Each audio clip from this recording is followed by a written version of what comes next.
Hey guys, another video. This time I'm showing how I make trees 1/6 scale.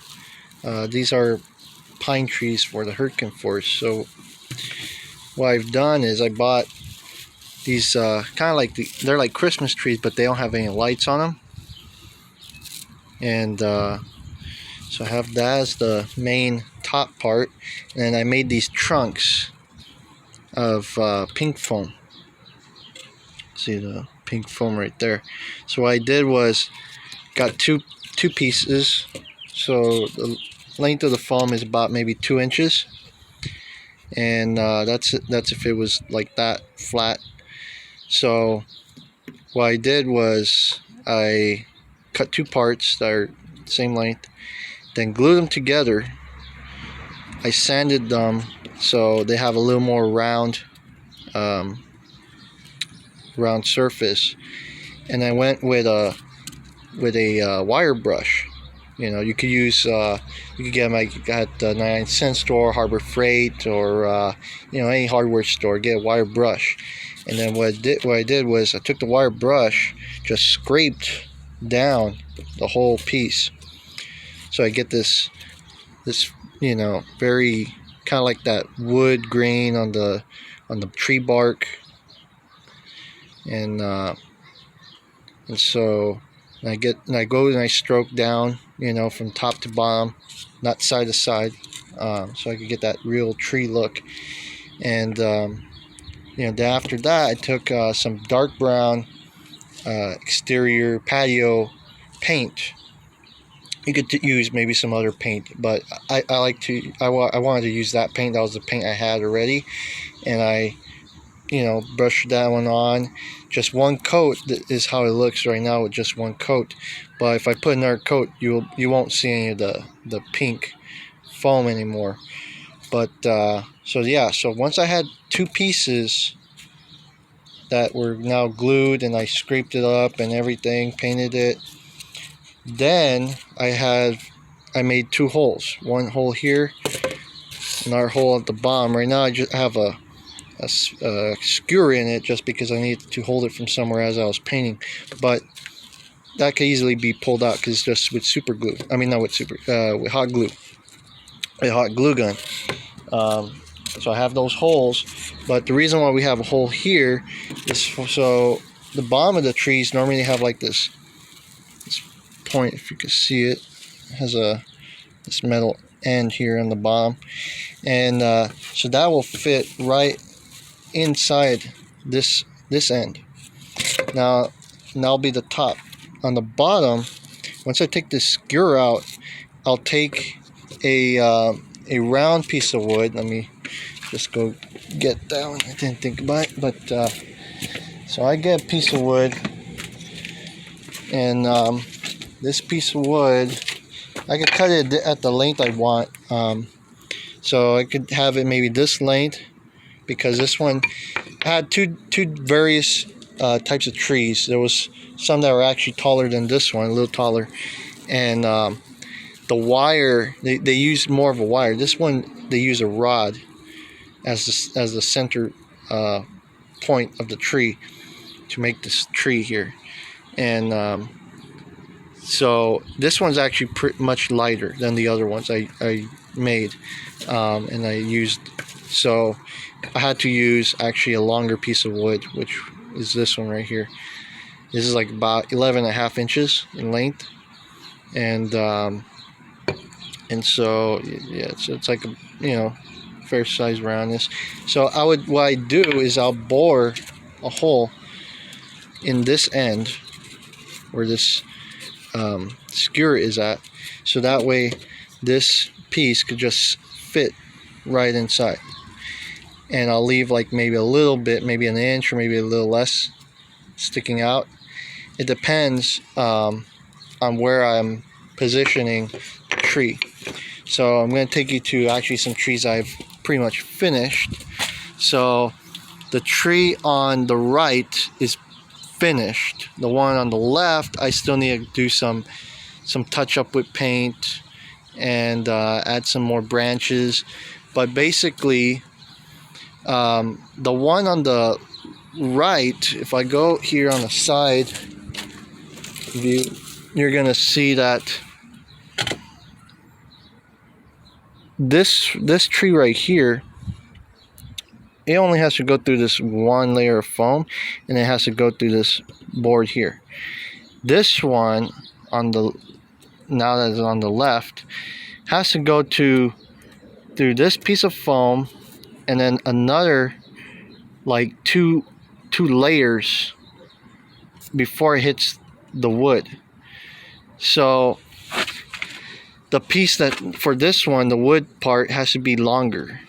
So that's where it depends where you're gonna mount it, is how much you have to measure to see how much excess do you want to keep. That's if you're doing it this way. So what I did was I left this one, this much sticking off from the base, and then from underneath I went in and I put a screw. Of course, I pre-drilled the hole in the wood, but I put a screw so it just goes directly up and it holds this one. It still wobbles a little, but it holds it in place pretty well.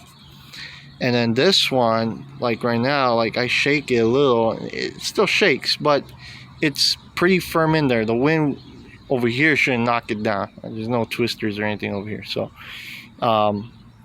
yeah, the wind is not going to knock it over. It's going to stay in place.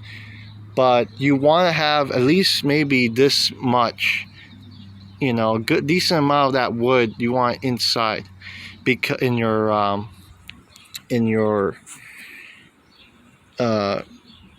trunk, because this type of tree specifically, when you put the tree on top, if you don't have it far enough, it's actually going to be too top heavy. That was something I was having an issue, is trying to fix that problem. So the way I found it was I had to really get a nice bored hole, get that wood as far in as I could get it, which was kind of tricky because if I go in at slight angle, I might get too close to the edge here and I'll end up drilling a hole on the outside, which I don't want, or didn't want. So I mean, you could actually purposely do it, and that might help with like just a creative look to it, and that's fine too. But if for purposes of getting it fixed, you don't really want to do that, and it just kind of makes that a weak spot for the structure. So yeah, so for these trees here, the trees that I used are much more heavier, so they're actually kind of leaning a little bit against one another, just in case the wind blows. They're both supporting each other just a little bit. Just give a little shove so they don't move too much in one direction. And yeah, so this is how I made it, made the tree, and this is how I fixated the tree. So yeah, so you could do the same thing. The other thing I did was I added extra branches on the bottom, because it's going to look too weird if the tree just stops here at the very top and doesn't continue going. So I added a few more branches mixed with real branches and fake branches, because this is pine. This takes a long time to break down. Even I put these pine branches in my compost bin before. A whole 2 years go by, and they still didn't break down. I chopped it up. You have to really chop it good in order for it to break down. So I mean, leaving it out like this, it'll stay like this for a good long time.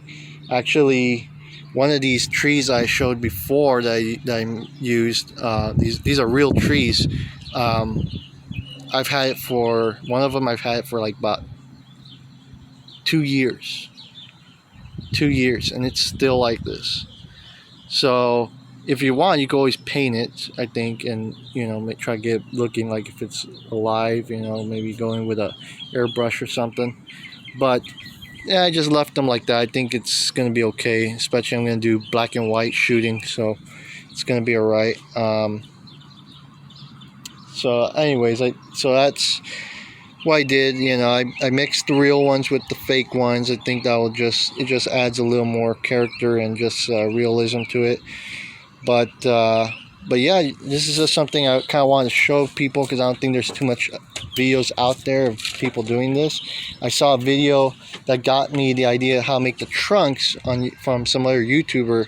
I can't remember their channel name or anything right now, but I borrowed that idea to say, okay, I'm gonna try to take this and then just make it bigger, because they were doing logs, and I was like, I don't want to do just a log. I want to make an actual tree. And they were doing something for like Star Wars or something, so I was like, I'll make a tree, like I'm gonna make it for the World War II 1/6 scale.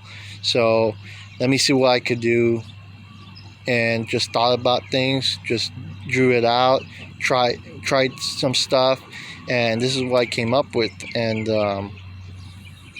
yeah, so you could go on, take this idea and use it how you want. I think it's a good idea for anyone's building anything 1/6 scale. Maybe they want to make a model of the bulge, and if you want to do a model of the bulge, the Battle of the Bulge, you could even spray this with white paint, make it look like it's in the snow, it's winter time, in December of 1944 or January of 1945. And yeah, you could do that too. So yeah, so many ways you could take on with this idea and method of making these 1/6 scale trees. So yeah, just wanted to show you guys that. And then coming up soon will be some more unboxing videos of 1/6 scale figures I have. Another tree I made was this one. This one's supposed to be like an old burnt tree, old limber that's still standing. Basically just a piece of foam, just carved it, painted it, that kind of thing. Again, a lot of paints I use are all exterior, since this is an outdoor set, an outdoor studio. So